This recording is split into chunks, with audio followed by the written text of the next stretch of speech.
حقیقت یہی ہے بھائیوں کہ اسی پر ہم نے روزہ رکھنا ہے، اس کو دیکھ کر اسی پر ہم نے اپنا روزہ ختم کرنا ہے، اسی پر حج بھی، اور حج کی تاریخ اور عرفہ کی تاریخ بھی اسی پر مبنی رہے گی۔ اس کی ایک دلیل آپ کو مسلم شریف کی روایت سناتا ہوں۔ ام فضل رضی اللہ عنہا نے، یہ عباس رضی اللہ تعالیٰ عنہ کی بیوی تھیں، انہوں نے ایک آدمی قریب، اس کو کسی کام سے بھیجا ملک شام کی طرف۔ وہ زمانہ تھا سیدنا امیر معاویہ رضی اللہ تعالیٰ عنہ کا، کاتب وحی۔ اس دوران چاند بھی پھر نظر آ گیا، مسلم شریف کی روایت ہے، جمعے کے دن چاند نظر آیا۔ ہلال لیلۃ الجمعہ، لیلۃ الجمعہ سے مراد جب یوم الخمیس ختم ہو گیا، جمعرات کا دن ختم ہوا، رات جو آئی وہ جمعے کی رات تھی، صبح جمعہ ہونا تھا۔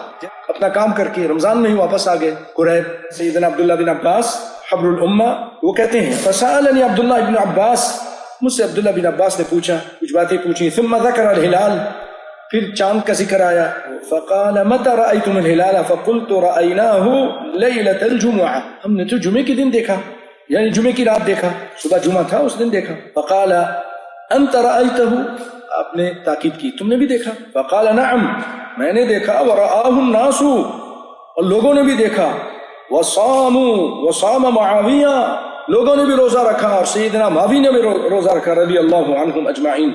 آپ نے فرمایا لیکننا رأیناہ لیلۃ السبت، ہم نے تو ہفتے کی رات دیکھا، جو آج کی رات ہے، صبح ہفتہ ہے، یہ رات ہم نے ایسے اس میں دیکھا۔ پھر کہنے لگے خود ہی، یہ ہے نبی کی طریقہ، کہنے لگے فلا نزال نصوم حتی نکمل 30، ہم اسی طرح روزہ رکھتے رہیں گے یہاں تک کہ 30 دن پورا کر لیں گے، ہم تمہارا اس چاند کا اعتبار نہیں کریں گے، وہ اس علاقے کا چاند ہے اور یہاں کا چاند ہمارے لیے، ہم اپنا روزہ تمہاری وجہ سے پیچھے نہیں کر کے اور بولیں گے بھائی ایک قضا کر لو، نہیں، نکمل 30 او نراہ، یا پھر چاند دیکھ لیں گے۔ تو ان کو تعجب ہوا، کہنے لگے اولا تکتفی برؤیت معاویہ وصیامہ، کیا معاویہ کی رؤیت اور ان کا روزہ رکھنا آپ کے لیے کافی نہیں؟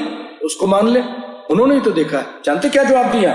قال لا، لیکن نہیں، ہکذا امرنا رسول اللہ صلی اللہ علیہ وسلم، ہمیں تو ہمارے رسول نے اسی طرح حکم دیا ہے کہ صوموا لرؤیتہ وافطروا لرؤیتہ، اپنے علاقے کے چاند دیکھو کہ روزہ رکھو، اس کے دیکھ کر چاند عید کرو، یعنی روزہ ختم۔ یہی حساب چلے گا اسی حج کے لیے اور اسی عرفہ کے روزے کے لیے۔ تو یہ بھائیو لوگوں نے اس کو بہت پیچیدہ مسئلہ بنا لیا، ایسا نہیں ہے، آپ اپنے چاند، اپنے علاقے کے چاند کے حساب سے روزہ رکھیں۔ اسی پر ہمارے ماشاءاللہ پورے پاکستان کے علماء کا اتفاق ہے، ہندوستان میں بھی، لیکن بنگلہ دیش والوں نے یہ کیا، میں نے ان کو کہا نہیں ایسا نہیں کریں، آپ کو سمجھائیں، اللہ ہدایت عطا فرمائے۔